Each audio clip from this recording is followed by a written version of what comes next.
অনুকূল চন্দ্ররূপিণ পুরুষোত্তমম চ সুন্দরম কলিপাপরাশি নাশকম শিরোশনমম সন্তকম।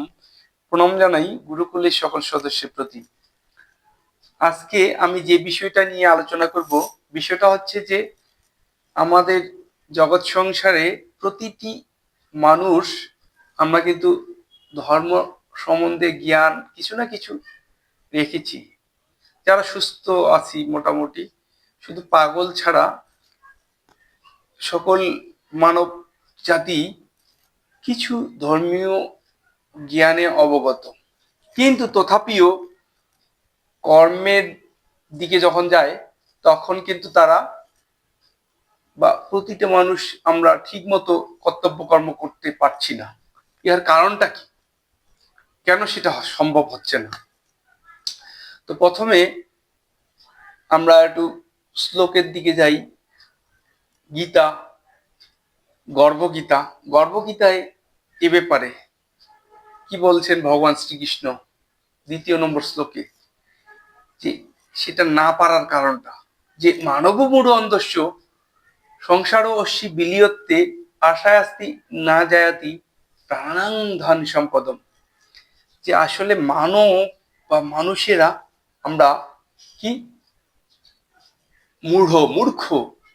আমরা ওই ধর্মের চিন্তায় ব্যস্ত না থেকে মূর্খের মতো কি করি, ধন আর সম্পদের দিকে খুব ব্যস্ত হয়ে পড়ি, ঝুঁকে থাকি। ইহার কারণে আমরা ধর্ম জানা সত্ত্বেও সেই ধর্ম থেকে বিচ্যুত আছি, দূরে নিজেকে সরিয়ে রেখেছি। তো এটার কি কারণে ওই ধর্ম থেকে আমরা বিচ্যুত হয়ে আছি, সেই কারণটা মোটামুটি আমরা জানলাম। সেটার সমাধানটা আমরা জানবো, যে কিভাবে আবার ধর্মের সঙ্গে যুক্ত থাকতে পারবো। তো সে বিষয়ে ওই পরবর্তী শ্লোক বলছেন, শ্লোকে ভগবান শ্রীকৃষ্ণ যে আসলে এই যে ধর্মের বাঁধনে বেঁধে রাখার জন্য আমাদেরকে মুক্ত থাকতে হবে কামনা বাসনা থেকে, বিশেষ করে সংসারের যে বৃত্তি প্রবৃত্তি, যে ঝোঁকগুলো আছে সেইগুলো থেকে নিজেকে বিরত রাখার চেষ্টা করতে হবে।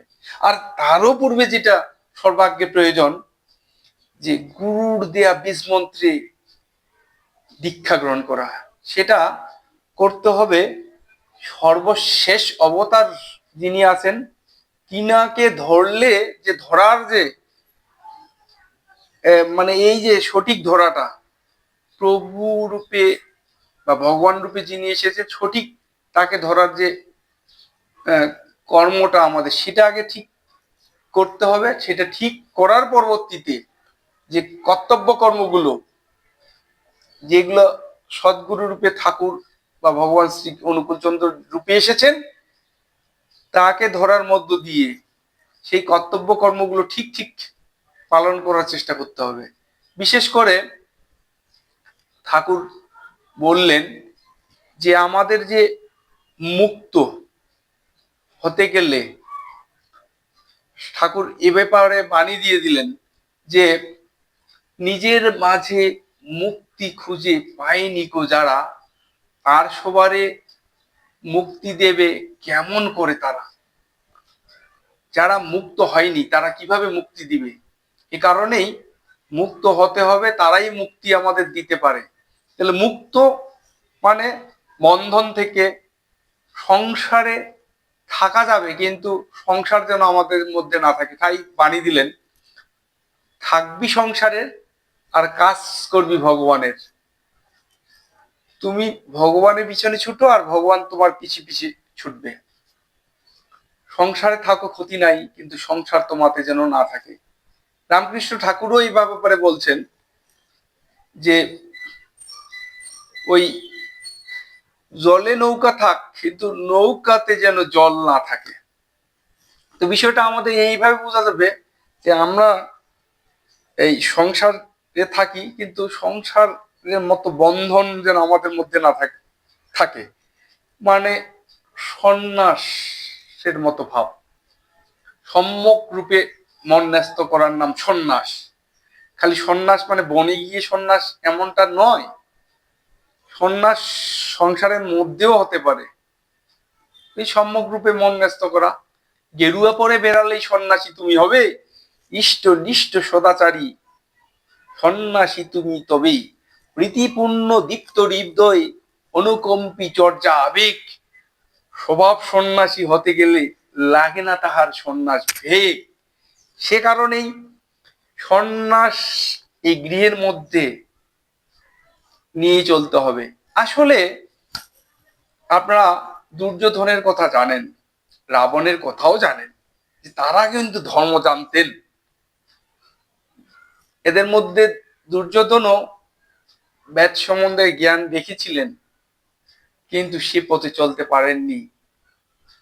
রাবণও কম ধার্মিক ছিলেন না, অনেক তপস্যার মধ্য দিয়ে ভগবান ভোলামহেশ্বর শিব সদাশিবকে তিনি তুষ্ট করেছিলেন, তথাপিও নিজেকে সংযত ধর্মের পথে রাখতে পারেননি। ইহার কারণ হচ্ছে কি? ইহার কারণ দাম্ভিকতা, অহমিকা, অহংকার। সর্বশেষ অবতার দুর্যোধন সে সময়ের দাপরের ভগবান শ্রীকৃষ্ণকে মান্যতা ঠিক মতো দিয়ে আসেননি, সেটার ফল তিনি পেয়েছিলেন। আর রাবণও ঠিক ওই রাবণ কি করেননি, ত্রেতা যুগের যে রামচন্দ্র, ভগবান রামচন্দ্রকে তিনি প্রায়োরিটি বা গুরুরূপে মান্যতা বা তার নীতিবিধি মেনে চলেননি।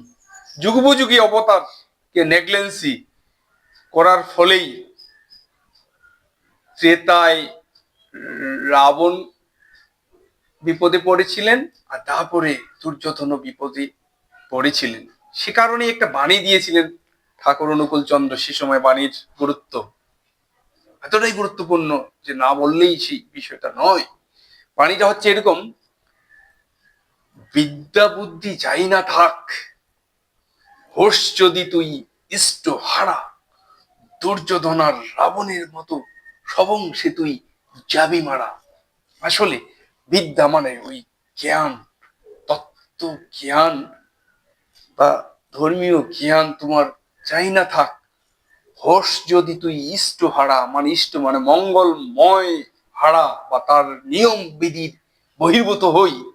তো বলছে যে দুর্যোধন আর রাবণের মতো সব অংশে তুমি যাবে মারা, বংশ নিপাত। সে কারণেই সেই সময়ের মহারথী ওই রাবণ আর দুর্যোধনের কথা স্মরণ করে হলেও আজকে আমাদের কি করতে হবে? সর্বশেষ অবতার মহাপুরুষের প্রতি শ্রদ্ধা, ভক্তি, নম্রতা ভাব নিয়ে তিনার দীক্ষা গ্রহণ করে তিনার দেওয়া নীতিবিধিগুলো বা বাণীগুলো নিজের জীবনে চরিত্রায়িত করার চেষ্টা, আয়ত্ত করার চেষ্টা, বা তার নামে অবিরত ডুবে থাকার চেষ্টা, ইহাতেই আমাদের কল্যাণ বয়ে আসবে। সেই প্রার্থনার প্রতি প্রত্যেকের অসীম বা ঐকান্তিক প্রচেষ্টা হোক, অসীম ইচ্ছা হোক, আকুতি থাকুক। এই প্রার্থনায় সবার প্রতি হৃদয়ের স্তর হইতে আনন্দিত জয়গুরু জানাচ্ছি। জয়গুরু।